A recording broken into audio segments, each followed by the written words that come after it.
আন্দোলনের নামে যেটা আবার করা হচ্ছে পড়াশোনার সময় নষ্ট করা, এটারও কোনো যৌক্তিকতা আছে বলে আমি মনে করি না।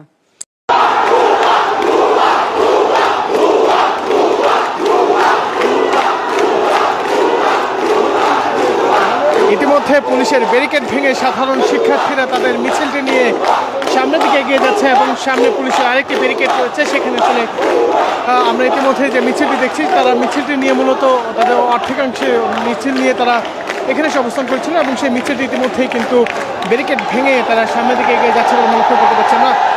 ইতিমধ্যে উত্তাল পরিবেশের যে চিত্র সেটা আসলে লক্ষ্য করা যাচ্ছে। আমরা আপনাকে দেখানোর চেষ্টা করবো যে সাধারণ শিক্ষার্থীদের মধ্যে যে উত্তেজনা এবং উত্তাল পরিবেশ সেটা আসলে লক্ষ্য করা যাচ্ছে।